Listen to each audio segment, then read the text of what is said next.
లక్షల క్వింటాల వడ్లను కొనాల్సిందే, 20 లక్షల క్వింటాళ్ళు మొక్కజొన్న కొనాల్సిందే, మీరు అదే విధంగా జొన్నలు కొనాల్సిందే, పొద్దుతిరుగుడు ఇత్తనాలు కొనాల్సిందే. ఏవేవైతే కేంద్ర ప్రభుత్వం కనీసం మద్దతు ధర ప్రకటిస్తుందో వాటన్నిటిని రాష్ట్ర ప్రభుత్వం సేకరించి కేంద్ర ప్రభుత్వానికి సరఫరా చేస్తుంది. వాటిని కొనుగోలు చెయ్యాలి.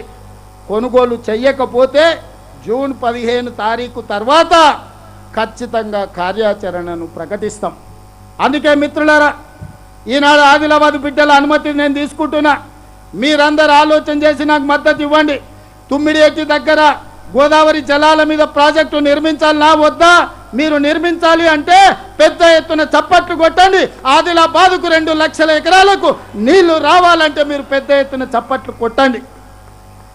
నిన్న మన తడిసిన ఒడ్లు కొనుగోలు చేయాలి కేంద్ర ప్రభుత్వం అంటే కేంద్ర ప్రభుత్వం మీద ఒత్తిడి తీసుకురావడానికి పెద్ద ఎత్తున మీరు చప్పట్లు కొట్టండి అని చెప్పి మా మిత్రులను నేను అడుగుతున్నా. మా అక్కలు పెద్ద ఎత్తున కొడుతుర్రా, మీరు కొట్టారు, చేతులు పైకెత్తండి సోదరులారా. అదేవిధంగా మొక్కజొన్నలు ఆదిలాబాదులో మొక్కజొన్నలు అత్యధికంగా వన్నాయి. ఇవాళ 2400 రూపాయలు క్వింటాల్ కొనాల్సిన పరిస్థితి. కేంద్రం ఒక్క గింజ కూడా కొంటలేదు. కేంద్ర ప్రభుత్వం కొనాలి. కేంద్ర ప్రభుత్వానికి ఇన్పడే విధంగా మొక్కజొన్నలు అదేవిధంగా జొన్నలు కొనేటట్టు పెద్ద ఎత్తున చప్పట్లు కొట్టండి.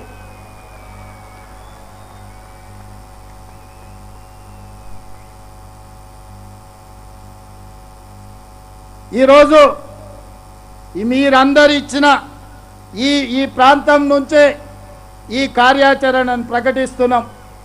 ఇవాళ ఈ జొన్నలు వడ్లు వీటన్నిటిని కొనడానికి అవసరమైన కార్యాచరణ రాష్ట్ర ప్రభుత్వం తీసుకున్నది. భవిష్యత్తులో కూడా వీటన్నిటిని మనము ఖచ్చితంగా సేకరించి రైతులు ఎవ్వరు కూడా శ్రీనివాసరెడ్డి గారు చిట్టి అందిస్తారు. రైతులను అధైర్యపడొద్దనుండ్రి, తడిసిన ధాన్యాన్ని కూడా కొంటాం, చివరి గింజ వరకు రాష్ట్ర ప్రభుత్వం కొంటదని అష్యూరెన్స్ ఇవ్వమని చెప్తున్నారు. రాష్ట్ర ప్రభుత్వం తరఫున తెలంగాణలో ఉండే రైతాంగానికి ఈరోజు మీరందరూ ధైర్యంగా ఉండండి. ఎన్ని క్వింటాళ్ళ ధాన్యం మీ దగ్గర ఉన్నా, వడ్లు ఎన్ని క్వింటాళ్ళు ఉన్నా, జొన్నలు మొక్కజొన్నలు ఎన్ని ఉన్నా అన్ని క్వింటాళ్లను రాష్ట్ర ప్రభుత్వం కొనుగోలు చేస్తుంది. ఇవాళ ఈ రాష్ట్ర ప్రభుత్వం ఈ తెలంగాణలో అత్యధికంగా ఉత్పత్తి చేసిన వరి ధాన్యాన్ని టోటల్గా కొంటుంది. తడిసిందని అధైర్యపడకండి, ఎవరు బాధతోని ఉండకండి. తడిసిన ధాన్యాన్ని కూడా ప్రతి క్వింటాకి మీకు గిట్టుబాటు ధర, కనీసం మద్దతు ధర ఇచ్చే బాధ్యత ఈరోజు రాష్ట్ర ప్రభుత్వం తీసుకుంటుంది.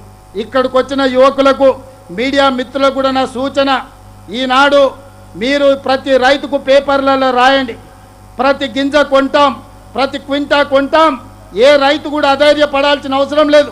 2 రోజులు వెనక ముందైనా రైతులు పండించిన ధాన్యాన్ని సేకరించి కనీసం మద్దతు ధర ఇచ్చే విధంగా ఈనాడు రాష్ట్ర ప్రభుత్వం కార్యాచరణ తీసుకుంటుందని మీ అందరికీ తెలియజేస్తూ, ఇంతసేపు ఇంత రాత్రైనా కదలకుండా ఇన్ని వేలాది మంది, ముఖ్యంగా మా ఆడబిడ్డలందరూ కూడా ఆశీర్వదించడానికి ఉన్నందుకు మీ అందరికీ మనస్ఫూర్తిగా ధన్యవాదాలు, కృతజ్ఞతలు తెలియజేసి మీ అందరి దగ్గర సెలవు తీసుకుంటున్నా.